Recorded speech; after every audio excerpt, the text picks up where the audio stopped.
In the heart of Geneva, hidden beneath layers of security and secrecy, the world's brightest minds gathered. They called it Project Stargazer, a top-secret initiative born from the shared belief that humanity was not alone in the universe, and more importantly, that we needed to be ready for whatever, or whoever, was out there. Dr. Amelia Chen, a brilliant astrophysicist with wild, curly hair and eyes that sparkled with curiosity, stood before a room full of scientists, military strategists, and world leaders. She took a deep breath, her hands trembling slightly as she prepared to present their latest findings. "Ladies and gentlemen," she began, her voice steady despite her nerves.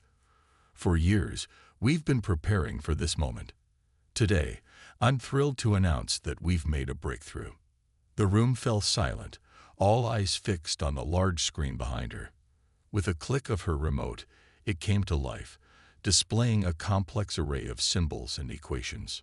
"This," she said, pointing to the screen, "is the key to understanding alien languages. Our AI-powered universal translator is now operational." Murmurs of excitement rippled through the audience. General Marcus Stone, a tall man with a stern face softened by years of laughter lines, leaned forward in his seat. "And you're certain it will work?" he asked, his voice gruff but tinged with hope. Amelia nodded confidently. "We've tested it against every known human language and several theoretical alien linguistic structures. It's not perfect, but it's our best shot at communication." In another corner of the facility, Dr. Rajesh Patel was putting the finishing touches on Earth's most advanced defense system. Dubbed the Aegis Shield, it was a network of satellites capable of detecting and potentially neutralizing threats from space. Rajesh wiped the sweat from his brow as he typed furiously on his keyboard. His team watched anxiously as lines of code scrolled across multiple screens. Suddenly, everything went dark. For a heart-stopping moment, silence filled the room. Then, one by one, the screens lit up again, displaying a pulsing blue shield surrounding a digital representation of Earth. "It works," Rajesh exclaimed, his usually calm demeanor giving way to unbridled joy. His team erupted in cheers, hugging each other and patting Rajesh on the back. Meanwhile, in a state-of-the-art facility in Tokyo, Dr. Yuki Tanaka was overseeing the final tests of the Harmony Array, a global network of communication devices designed to broadcast Earth's messages to the stars. Yuki's fingers danced across a holographic interface, fine-tuning the array's parameters. Her colleague, Dr. Mohammed Al-Fayed, watched in awe as the system came online, its power humming through the building. "With this," Yuki said softly, her eyes reflecting the glow of the interface, "we can reach further into space than ever before. We can let them know we're here, and that we're ready."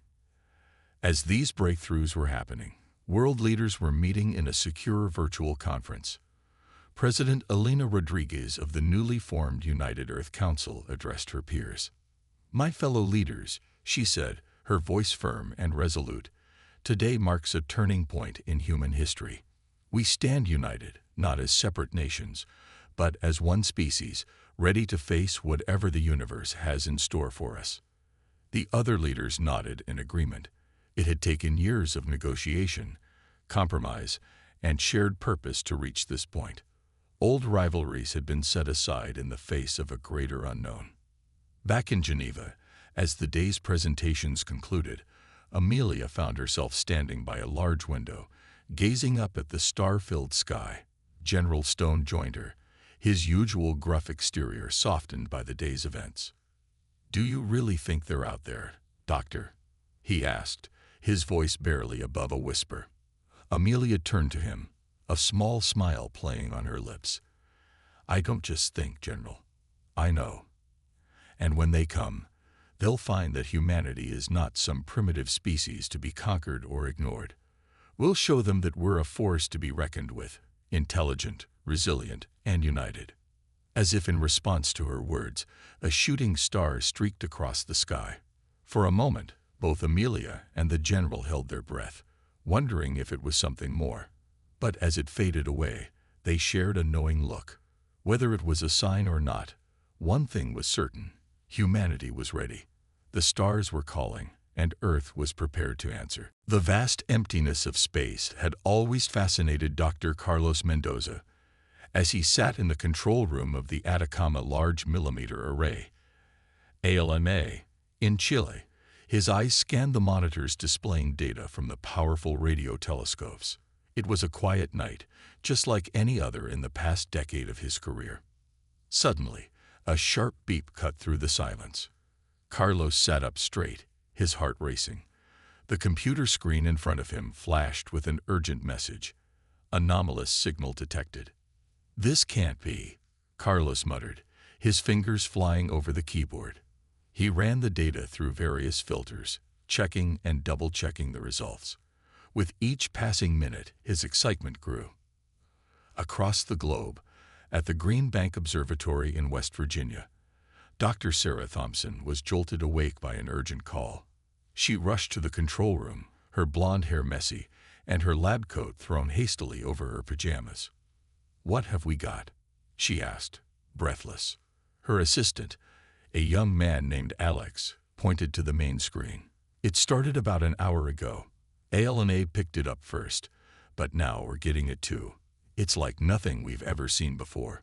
Sarah's eyes widened as she studied the signal pattern. It was too regular to be natural, too complex to be explained by any known cosmic phenomenon.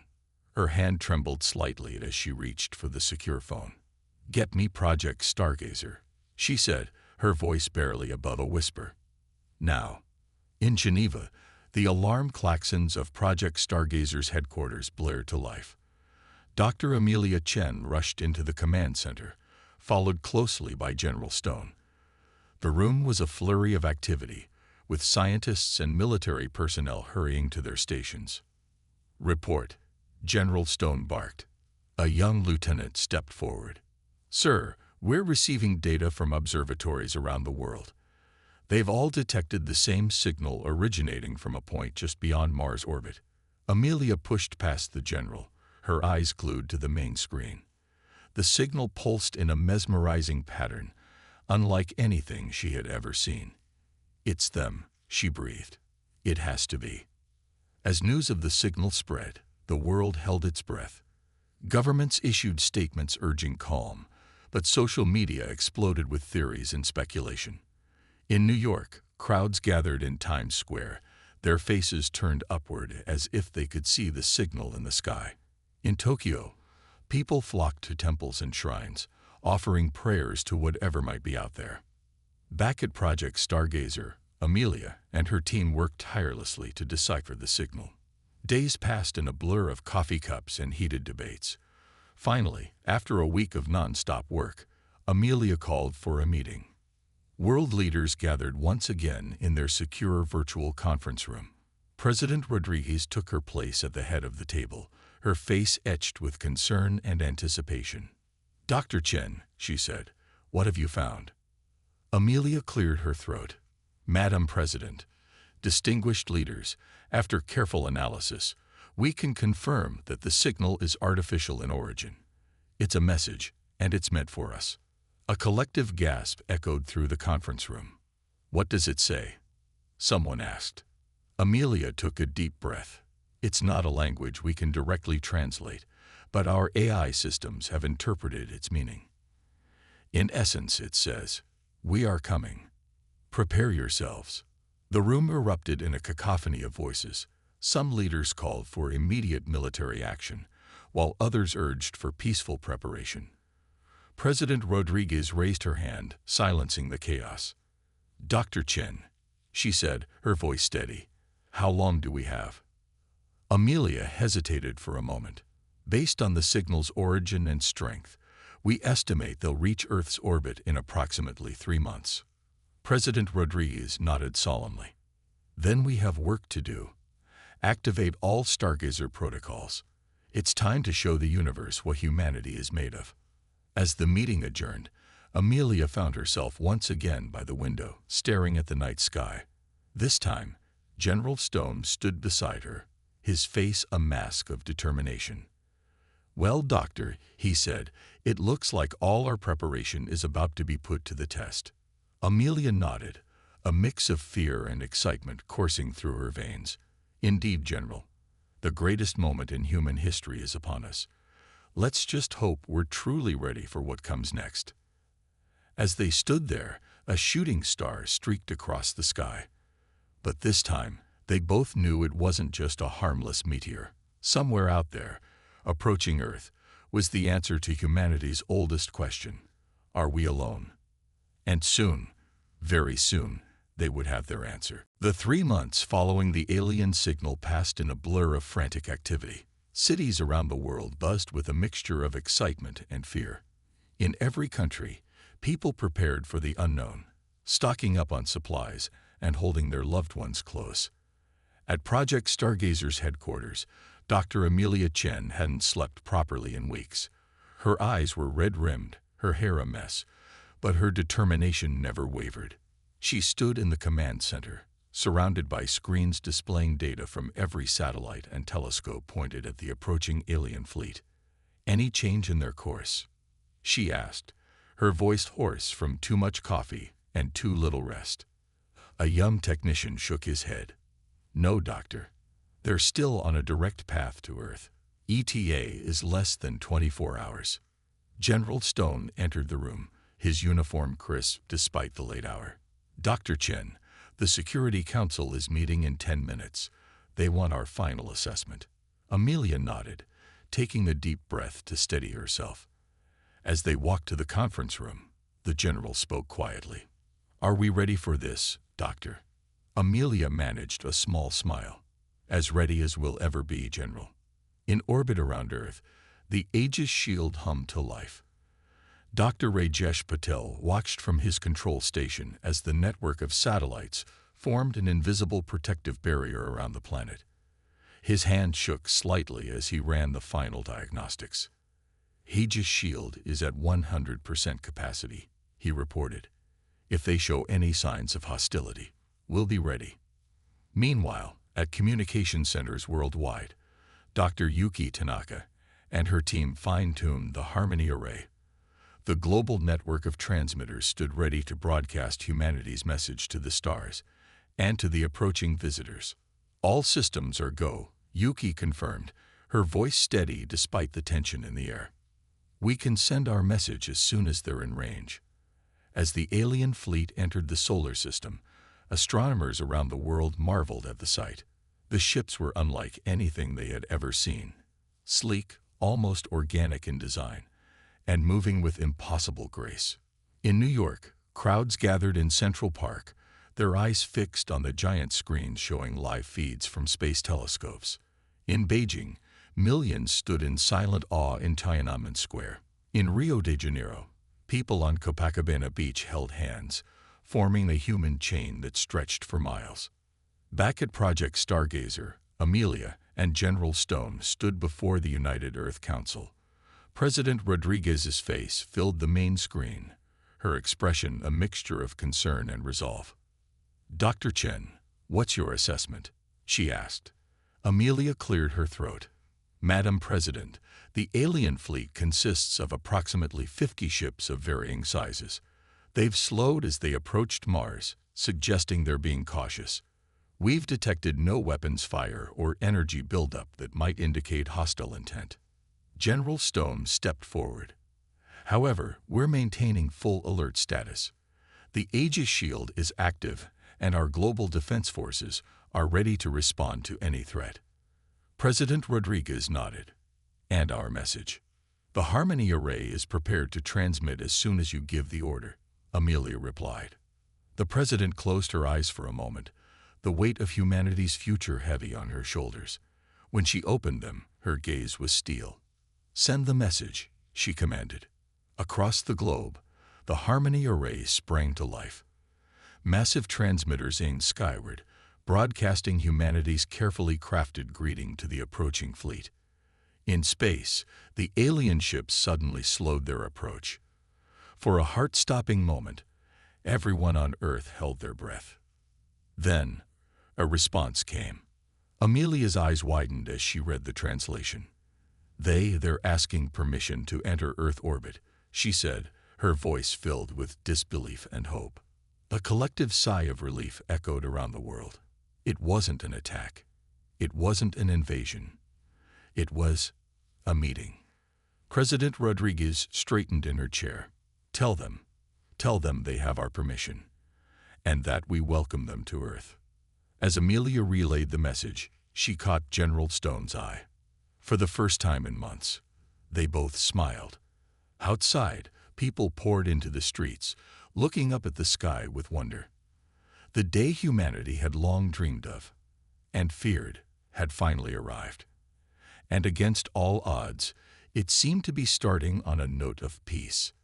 As the alien ships began to take up positions in Earth orbit, one thing became clear: the real challenge was just beginning. Humanity had prepared for this moment for years, but now they would truly be put to the test. The future of Earth, and perhaps the galaxy, hung in the balance. The world watched with bated breath as the alien ships settled into Earth's orbit. Their sleek, silvery hulls reflected the sunlight, creating a breathtaking spectacle visible from the ground. In every major city, people crowded rooftops and public squares, their eyes fixed on the sky. At the United Nations headquarters in New York, frantic preparations were underway. A special chamber had been prepared for the historic first meeting. Dr. Amelia Chen paced nervously, adjusting her formal attire for the 100th time. "Relax, Doctor," General Stone said, his usual gruff tone softened by the magnitude of the moment. "You've prepared for this your entire career." Amelia nodded, taking a deep breath. "I know, but this is bigger than any of us imagined. We're about to meet beings from another world." Suddenly, their communicators buzzed. It was time. Outside, a hush fell over the crowd as a beam of light shot down from the largest alien ship. It touched the ground in front of the UN building, expanding into a glowing circle. From within the light, figures began to emerge. The aliens were tall, easily 7 feet in height. Their bodies were slender and graceful, covered in what looked like shimmering scales.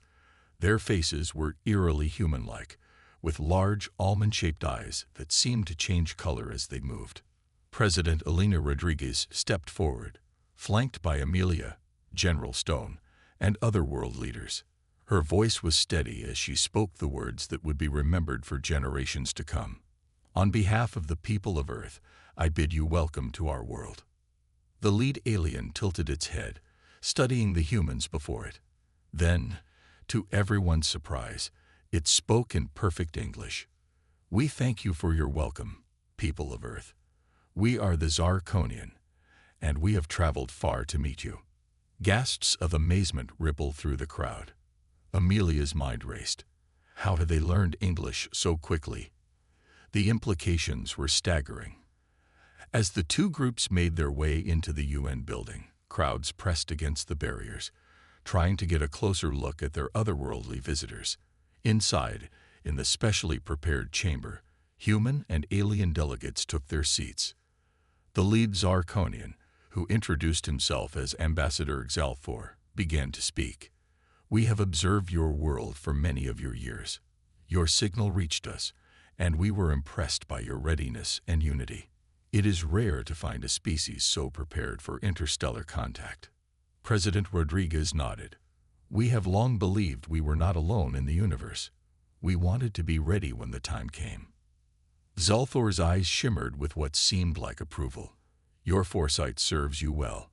But now we must speak of grave matters. Our visit is not merely one of cultural exchange." The room tensed. Amelia leaned forward, her heart racing. "We come seeking allies," Xalthor continued. "Our civilization faces a threat that endangers not just us, but all life in this sector of the galaxy. We hope to find in humanity a partner in our struggle." General Stone's eyes narrowed. "What kind of threat are we talking about?" Xalthor waved a hand, and a holographic image appeared in the center of the room. It showed a massive dark shape moving through space, consuming everything in its path. "We call it the Void," Xalthor explained. "It is a force of destruction beyond anything you have encountered. It has already consumed several star systems, and it is heading this way." The room erupted in murmurs of shock and fear. Amelia's scientific mind was already racing, trying to understand what she was seeing. President Rodriguez raised her hand, silencing the room. Ambassador Xalthor, you say you're seeking allies. What exactly are you asking of us? The alien's gaze swept the room, settling on each face in turn. We ask that you join us in the greatest battle the galaxy has ever seen. We have technology we can share, knowledge to impart. But we need your creativity, your adaptability, your indomitable spirit. He paused, his eyes finally resting on Amelia. Your species has a unique way of thinking, of solving problems. We believe that together we might find a way to stop the void. As the weight of Xalthor's words sank in, Amelia realized that everything they had prepared for paled in comparison to what lay ahead. Humanity's greatest test wasn't just making contact with alien life. It was joining them in a fight for the very survival of the galaxy. The room fell silent as everyone grappled with the enormous decision before them. The future of Earth, and perhaps the entire galaxy, hung in the balance, and humanity's response would determine the course of history. The days following the Zarkonians' revelation were a whirlwind of activity. World leaders debated endlessly. Scientists pored over the alien data, and the public's mood swung between excitement and fear. At the heart of it all was Dr. Amelia Chen. She had barely slept, spending every waking moment studying the information the Zarkonians had shared about the void. It's like nothing we've ever encountered, she explained to a room full of Earth's top scientists. It's not a black hole or any known cosmic phenomenon. It's almost alive. Dr. Rajesh Patel raised his hand. But how do we fight something like that? Our weapons would be useless against it. Amelia nodded, her eyes bright with determination. That's where we come in. The Zarkonians have technology beyond our wildest dreams, but they need our unique perspective to use it effectively. Meanwhile, in a secure facility, General Stone was overseeing a joint human-Zarkonian military exercise. Human soldiers marveled at the aliens' advanced weaponry, while the Zarkonians were impressed by the humans' adaptability and quick thinking. Your species has a remarkable ability to improvise, Xalthor commented to the general. It's a trait we've long admired. Stone nodded, a hint of pride in his voice. When your back's against the wall, you learn to think on your feet. As the two species worked together, cultural exchanges began to take place. Zarkonian art appeared in human galleries, while human music filled the alien ships. Despite their differences, they found common ground in their shared love of discovery and their determination to survive. But not everyone was happy with the alliance. Protests erupted in cities around the world, with some fearing the aliens' true intentions and others angry at being dragged into an intergalactic war. President Rodriguez addressed the world, her face grave but resolute. I understand your fears, she said, but we cannot turn our backs on this threat.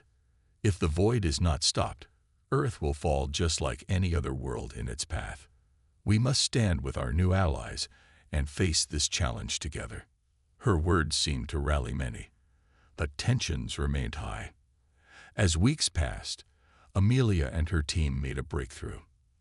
They discovered a way to combine Zarkonian energy manipulation technology with Earth's particle physics theories to create a potential weapon against the void. It's not a guarantee, Amelia explained to the Joint Human-Zarkonian Council, but it's our best shot at disrupting the void structure. Xalthor's eyes shimmered with hope. This is more than we ever achieved on our own. Your species continues to impress us, Dr. Chen. But just as hope began to grow, disaster struck. The long-range sensors the Zarkonians had set up detected the void entering the solar system. It was moving faster than they had anticipated. Panic spread across the globe as the news broke. The void's approach was visible even to the naked eye, a dark smudge growing larger in the night sky. In a last-ditch effort, Amelia proposed a daring plan. We need to take the fight to it, she said, her voice steady despite her fear. A small team in a Zarkonian ship, armed with our new weapon. We might only get one shot at this, The room fell silent as the implications sank in. It was a suicide mission, with only the slimmest chance of success. But it was the only plan they had. President Rodriguez looked around the room, her gaze settling on each face in turn. "We need volunteers," she said softly. Without hesitation, Amelia stepped forward. "I'll go," she said. "It's my theory. I should be the one to test it." General Stone stood as well. "You'll need military support. I'm in." One by one, others joined them, a mix of humans and Zarkonians, all willing to risk everything for a chance to save their worlds. As the volunteers prepared for their mission, the rest of humanity held its breath. In every home, in every city, people gathered together, eyes turned to the sky. The fate of Earth, of the Zarkonian homeworld, of the entire galaxy, now rested on the shoulders of this small, brave group. As their ship lifted off, carrying with it the hopes and fears of two civilizations, one thing became clear: humanity had faced its greatest test and had risen to the challenge. Now, all they could do was hope it would be enough. The sleek Zarkonian ship, now carrying a mixed crew of humans and aliens, sped towards the encroaching darkness of the void. Inside, Dr. Amelia Chen double-checked the experimental weapon they had created. Her hands shook slightly, but her eyes were filled with determination. "How are we looking, Doc?" General Stone asked, his gruff voice oddly comforting in the tense atmosphere. "As ready as we'll ever be," Amelia replied, managing a small smile. Zalthor, who had insisted on joining the mission, approached them. "We are nearing the outer edge of the void," he announced. "It is larger than we anticipated." Through the ship's view screen, they could see it clearly now. The void was a massive, swirling darkness that seemed to devour light itself. Stars winked out as they watched, swallowed by the cosmic horror. "My God," whispered one of the human crew members. "How can we possibly stop that?" Amelia took a deep breath. "We have to try. For Earth, for the Zarkonian homeworld, for every planet in this galaxy." As they approached, strange energies from the void began to buffet the ship. Alarms blared as systems started to fail.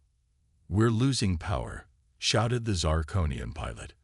"The void is draining our energy." General Stone gripped his seat. "Can we get any closer?" The pilot shook his head. "Not without being pulled in ourselves." Amelia's mind raced. Their plan had been to get close enough to fire the weapon directly into the heart of the void. But now— "Wait," she exclaimed. "The energy drain. Maybe we can use that." She rushed to the weapon controls, her fingers flying over the alien technology. "If we reverse the polarity of our shield generators and link them to the weapon, we might be able to create a feedback loop. We'll let the void pull our energy, but that energy will be carrying our weapon's disruption field." Zalthor's eyes widened. "It's brilliant and incredibly dangerous. The feedback could destroy us as well." "Do we have a choice?" General Stone asked grimly. The decision was made. As Amelia and the Zarkonian engineers worked frantically to modify their systems, the rest of the crew sent what they thought might be their final messages home. On Earth and on planets across the galaxy, billions watched and waited. The void loomed larger in the sky, a cosmic grim reaper approaching to claim everything in its path. Inside the ship, Amelia finished the modifications. "It's ready," she announced, her voice barely above a whisper. General Stone nodded to the pilot. "Take us in." The ship plunged towards the void. Immediately, they felt its pull. Darkness crept across the view screen as systems began to fail. "Now, Amelia," Zalthor shouted. With a silent prayer, Amelia activated the weapon. For a moment, nothing seemed to happen. Then, a brilliant light burst from the ship, arcing out towards the void in dazzling tendrils. The crew watched in awe as the light met the darkness. At first, it seemed to be swallowed up, but then, impossibly, the light began to spread. "It's working," Amelia cried out. "The disruption field is breaking down the void structure." But their victory was far from assured. The ship shuddered violently as the feedback loop Amelia had created threatened to tear it apart. "We need to get out of here," General Stone yelled over the sound of failing systems. The pilot fought with the controls, trying to break free from the void's gravitational pull. For a heart-stopping moment, it seemed they were trapped. Then, with a final surge of power, the ship broke free. Behind them, the void continued to disintegrate, light pouring into the space it had once occupied. As they sped back towards Earth, the crew could hardly believe what they were seeing. Stars that had been swallowed reappeared. The darkness receded, leaving behind a sky full of twinkling lights. Amelia collapsed into her seat, exhausted but elated. "We did it," she breathed. "We actually did it." General Stone placed a hand on her shoulder, a rare smile on his face. "You did it, Doc. You saved us all." Zalthor bowed his head in respect. "Your species has proven itself beyond our wildest expectations. The galaxy owes humanity a debt it can never repay." As the news of their success spread, celebrations erupted across Earth and beyond. Humans and Zarkonians embraced in the streets, united in their joy and relief. The mission had succeeded, but it had done more than just save the galaxy.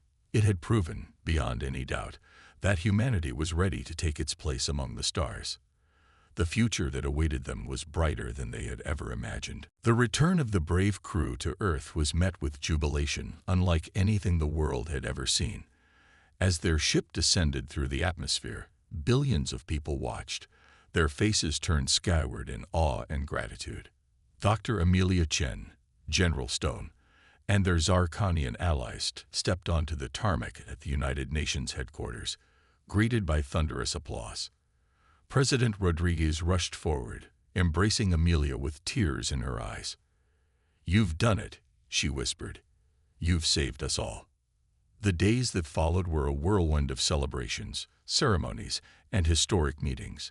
The defeat of the Void had changed everything. Humanity was no longer alone in the universe. They were now key players in a galactic community. 1 month after their return, Amelia found herself standing before the newly formed Galactic Council. Representatives from a dozen alien species filled the chamber, their eyes fixed on the human scientist who had helped change the course of history. "Dr. Chen," the Zarkonian High Counselor began, "your bravery and ingenuity in the face of the Void threat has impressed us all. But now we must ask, what role does humanity see for itself in this new galactic era?" Amelia took a deep breath, feeling the weight of her entire species resting on her shoulders. "Humanity has always been explorers at heart," she began. "We've dreamed of the stars for millennia. Now that we're here, we want to learn, to grow, to contribute." She paused, looking around the room. "But we also know we have much to learn. We come with open minds and open hearts, ready to work alongside our new allies to build a better future for all." Her words seemed to resonate with the alien representatives. Murmurs of approval filled the chamber. Back on Earth, changes were happening at an unprecedented pace. The sharing of alien technology led to breakthroughs in medicine, energy production, and space travel. Cities were transformed as hovercars replaced ground vehicles and holographic displays became commonplace. But it wasn't just Earth that was changing. Human creativity and adaptability began to influence alien cultures as well. Human music spread across the galaxy, Earth cuisines became delicacies on far-off worlds, and human art found its way into alien museums. 5 years after the defeat of the Void, humanity celebrated its first colony on Mars. As the red planet's atmosphere was slowly transformed, Earth's first major step into the solar system became a symbol of how far they had come. On the day of the colony's inauguration, Amelia stood with General Stone, watching the first colonists step onto Martian soil. "Did you ever imagine we'd come this far?" she asked, her voice filled with wonder. The general chuckled. "Not in my wildest dreams, Doc. But then again, I never imagined we'd be fighting cosmic horrors alongside alien allies either." Their conversation was interrupted by the arrival of Salfor, now the Zarkonian ambassador to Earth. "My friends," he said, his eyes shimmering with excitement, "I bring news from the Galactic Council." Amelia and Stone turned to him, curious. Zalthor continued, "The Council has voted unanimously. They want to establish the Galactic Academy of Sciences, and they want it to be on Earth." Amelia gasped, "On Earth? But why?" Zalthor's expression was one of deep respect. "Because of you, Amelia. Because of humanity. Your species has shown an incredible capacity for innovation, for thinking outside established norms. The Council believes that by centralizing galactic scientific efforts on Earth, we can foster that same spirit of innovation across all our cultures." As the implications of this decision sank in, Amelia felt a surge of pride and responsibility. Humanity had not only secured its place among the stars, but had become a beacon of progress for the entire galaxy. That evening, as celebrations erupted across Earth and its colonies, Amelia found a quiet moment to gaze up at the stars. The sky looked different now, filled not with unknown mysteries, but with the promise of new friends, new adventures, and a future brighter than anyone could have imagined. Humanity had been ready and waiting, and now they were leading the way into a new era of galactic cooperation and discovery. The message was clear to all species across the cosmos. Aliens, take note. Humanity is here, and they're just getting started.